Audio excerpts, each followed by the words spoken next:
21শে জুলাই তৃণমূল কংগ্রেসের সবথেকে বড় রাজনৈতিক সমাবেশ এবং ধর্মতলা সভা মঞ্চ। রাত থেকে তৃণমূল কংগ্রেস কর্মী সমর্থকদের ভিড় এবং জেলা থেকে কর্মী সমর্থকেরা আসছেন, সবার অভিমুখ আজকে ধর্মতলায়। আর এই মুহূর্তে একেবারে নজর রাখতে হচ্ছে ধর্মতলার দিকেই। আমাদের প্রতিনিধি সৈকত সরাসরি রয়েছেন ধর্মতলা থেকে। সৈকত,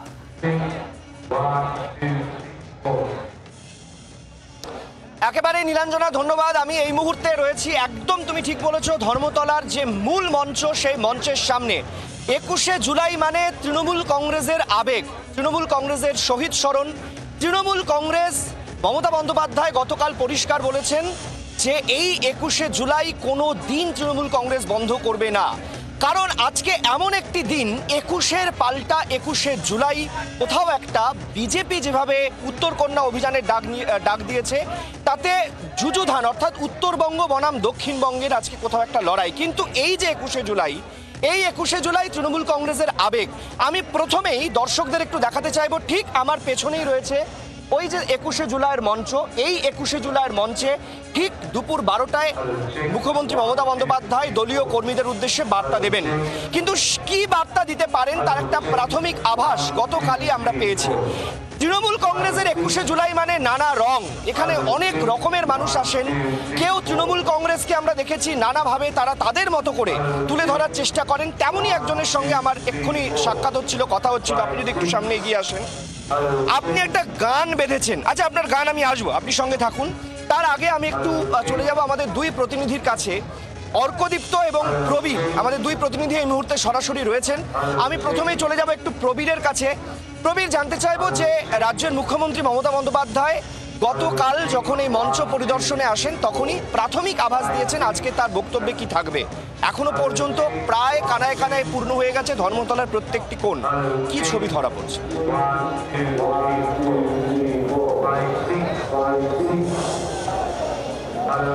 দেখো সৈকত, কিছুক্ষণ আগে মঞ্চের সামনের ছবি দেখাচ্ছিলাম, একটু দেখা। এই যে মঞ্চের থেকে পার্ক স্ট্রিট যেতে পার্ক স্ট্রিট ফ্লাইওভার পর্যন্ত যত দূর চোখ যায় এখন পর্যন্ত কিন্তু দেখা যাচ্ছে যে পুরো পার্ক স্ট্রিট ফ্লাইওভার পর্যন্ত তৃণমূল কর্মী সমর্থক দেখা যাচ্ছে।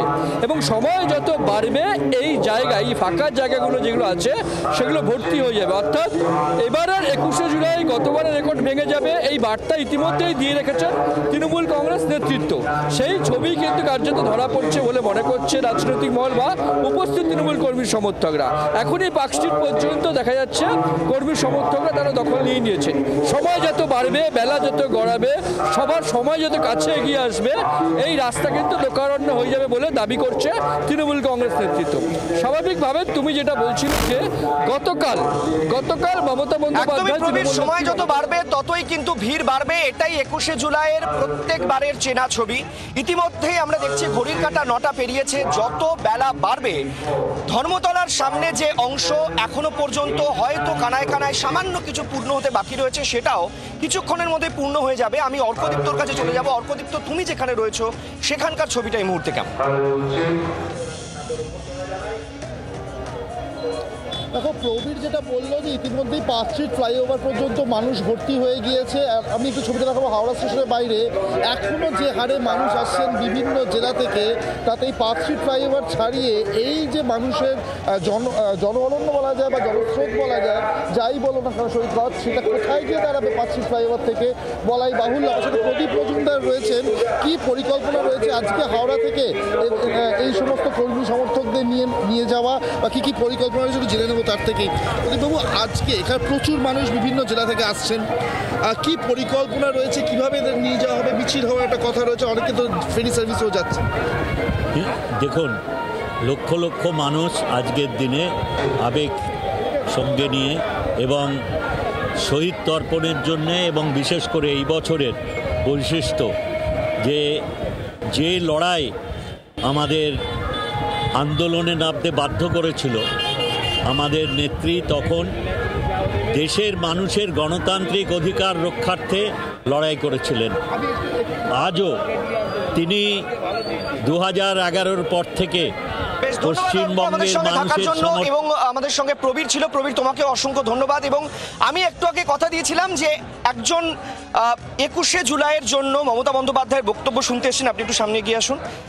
তিনি একটা গান বেঁধেছেন। আমি প্রথমে এই গানটা শুনে আমি একটু আগে বলছিলাম যে 21শে জুলাই মানে মমতা বন্দ্যোপাধ্যায়ের বক্তব্য শোনার জন্য যেমন মানুষ আসেন, তেমনি গোটা বাংলা, গোটা পশ্চিমবঙ্গ অপেক্ষা করেন 21শে জুলাইয়ের এই নানা কালারটাকে দেখার জন্য।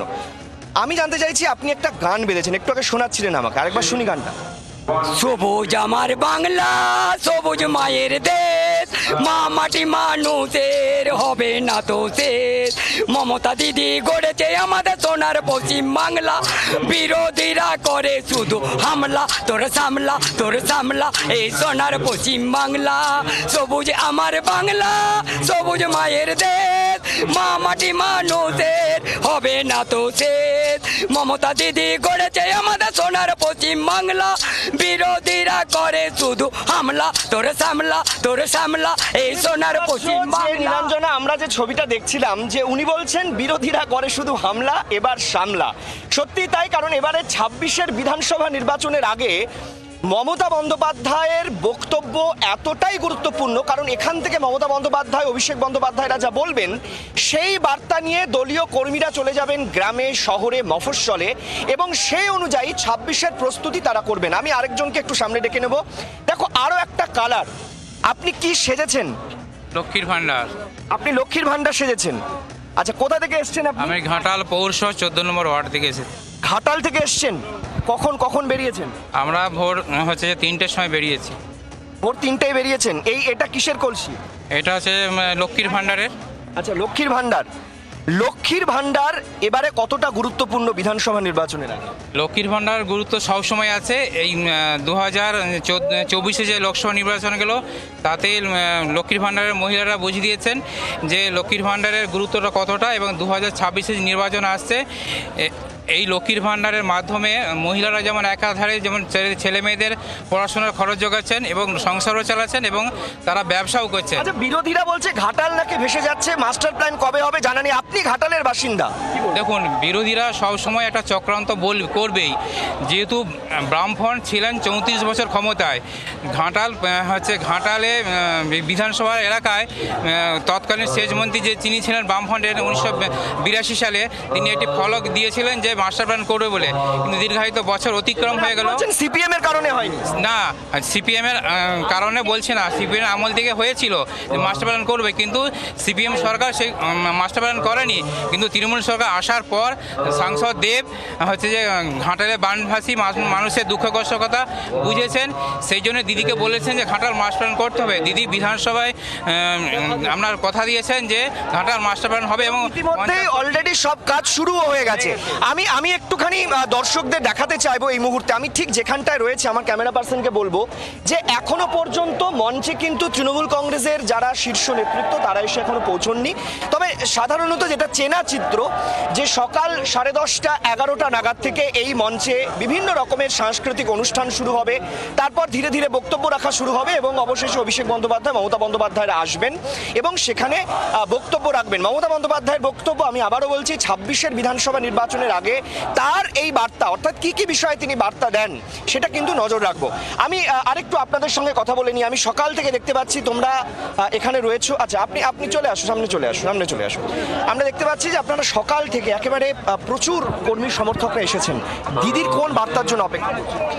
দেখুন, আমরা প্রতি বছরের ন্যায় এবছরে আমরা শহীদ অমর 21শে জুলাই ধর্মতলায় এসেছি। হাজার হাজার কর্মী মুর্শিদাবাদ জেলার নওদা ব্লক থেকে এসেছি। দুদিন ধরে আমরা কর্মীদের নিয়ে এসেছি। আমরা এই অমর 21শে জুলাই ভুলছি না, ভুলব না। মাননীয় মুখ্যমন্ত্রী মমতা ব্যানার্জি 1993 সাল থেকে যেভাবে আজ 2025 সাল পর্যন্ত 21শে জুলাইকে যেভাবে পালন করছে, আগামী দিনেও মাননীয় মুখ্যমন্ত্রী মমতা ব্যানার্জি এটাকে চলবে।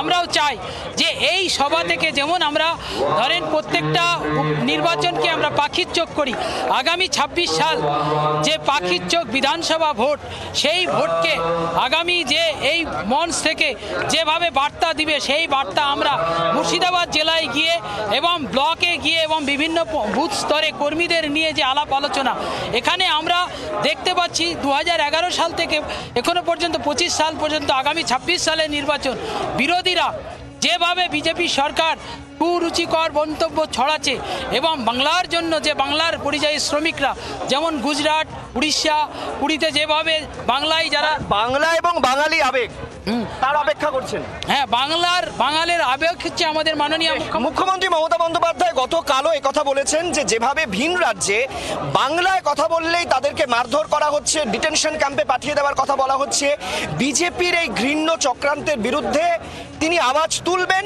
এটা কিন্তু গতকালই রাজ্যের মুখ্যমন্ত্রী তার একটা প্রাথমিক বার্তা দিয়ে গেছেন।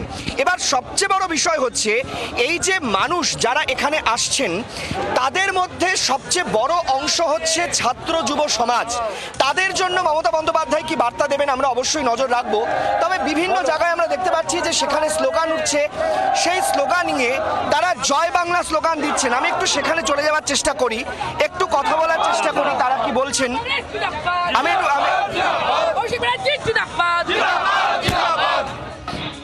মমতা বন্দ্যোপাধ্যায়ের কোন বার্তার জন্য এবার অপেক্ষা? দেখুন, প্রত্যেক বছরই নেত্রী আমাদেরকে দিক সুনির্দিষ্ট করবার জন্য কিছু না কিছু বার্তা দিয়ে থাকেন। এবারে 26 সালে আমাদের বিধানসভা ভোট রয়েছে। আমাদের একটাই দাবি, মমতা বন্দ্যোপাধ্যায়কে চতুর্থবারের জন্য মুখ্যমন্ত্রী দেখা। নেত্রীর মুখ থেকে সেই বার্তা কিভাবে আমরা সেই পথ সুগম করব সেটা জানবার জন্যই আসা, এবং তৃণমূল কংগ্রেসের বুস্তরের যারা কর্মীরা রয়েছে তারা সেই বার্তা নিয়ে গিয়ে বুস্তরে পৌঁছে দেবে। মমতা বন্দ্যোপাধ্যায় বলছেন উন্নয়নের নিরিখে ভোট হবে, বিরোধীরা বলছে বাংলায় নারী নিরাপত্তা ইস্যু, এবং আজকে বিরোধীদের উত্তরকন্যা অভিযান, শুভেন্দু অধিকারী যুব মোর্চার স্টেট প্রেসিডেন্ট তারা থাকবেন। একে আপনারা কি বলবেন? মানুষ কি চায়? রুটি কাপড়ার মাকান, এটাই উন্নয়ন। আজকে মমতা বন্দ্যোপাধ্যায় বাংলার বুকে দাঁড়িয়ে প্রকল্পের পর প্রকল্প করে প্রত্যেকটা ঘরে ঘরে পৌঁছিয়ে বুঝিয়ে দিয়েছে বাংলার মানুষ উন্নয়ন চায়, এবং তাকে বিপুল পরিমাণ মানুষ আশীর্বাদ দিয়ে বিধানসভায় পাঠিয়েছে। আর যারা বাংলাকে টার্গেট করছে, বাংলা ভাগের ডাক দিচ্ছে, বাংলা ভাষাকে অপমান করছে, বাংলায় নারী নিরাপত্তা নেই বলছে, তারা মণিপুরের দিকে তাকাক, উন্নয়নের দিকে তাকাক, গুজরাটের দিকে তাকাক। তাদের ওখানে মেয়েরা রাত 10টার পরে বাইরে বেরোতে পারে না, রাস্তা দিয়ে হাঁটতে পারে না, বিহারের মতো জায়গায়, উত্তরপ্রদেশের মতো জায়গায়। কিন্তু আজকে আপনি দেখুন, কাঁধে কাঁধ লাগিয়ে বাংলার মেয়েরা যারা রয়েছে তারা ইকুয়ালিটি মেনটেন করে ছেলেদের সঙ্গে কাজ করছে, এবং শুধু রাত্রিবেলায় সেফ নয়, তারা সিকিওর। এবং বাংলার বুকে দাঁড়িয়ে প্রত্যেকটা মেয়ে আজ সবলা, প্রত্যেকটা মেয়ে পঞ্চায়েত স্তর থেকে শুরু করে বিধানসভা পর্যন্ত 50% রিজার্ভেশনে তারা প্রতিনিধিত্ব করছে। আজকে এমপি হিসাবে, এমএলএ হিসাবে, জনপ্রতিনিধি হিসাবে, পঞ্চায়েত সমিতি, জেলা পরিষদ, যেখানে দেখবেন মহিলাদের জয় জয়কার। এটা আমাদের 294। এবার কত টার্গেট আপনার? 294টাই টার্গেট। বিরোধী শূন্য একদম। সিপিএম এক সময় বলেছিল মমতা বন্দ্যোপাধ্যায়ের চুলের মুঠি ধরে টানতে টানতে যখন রাস্তায় ফেলেছিল মমতা বন্দ্যোপাধ্যায়কে সিপিএম এর ওই হারমাদ বাহিনীরা, তখন মমতা বন্দ্যোপাধ্যায় বলেছিলেন বাংলার মানুষ বদলা নেবে। আমরা বদলা নিয়েছি, বদল করেছি। আগামী দিনে আপনাকে বলে দিতে চাই যে সিপিএম যেমন শূন্য হয়েছে, ঐতিহাসিক শূন্য, শুধু শূন্য নয়, ঐতিহাসিক শূন্য, এবং হ্যাটট্রিক করেছে সেই শূন্যতে। তো আমরা আগামী দিনে বাংলার মানুষ, বাংলার মেয়েরা যারা আছি, একজোটে লড়াই করে দাদা ভাই দিদিরা কাঁধে কাঁধ মিলিয়ে আমরা বিরোধী শূন্য করব, সেটা যেই হোক না কেন। আর যারা বাংলা ভাগের ডাক দেবে, যারা বাংলা নিয়ে বিদ্বেষ ছড়াবে, যারা বাংলা ভাষা নিয়ে আক্রমণ করবে, যারা বাংলাতে কথা বলে বলে বাংলাদেশে পাঠিয়ে দেবে, তাদেরকে উচিত শিক্ষা দেওয়ার সময় হচ্ছে 2026। বাংলার আওয়াজ, বাঙালির আবেগ, জি 24 ঘন্টা।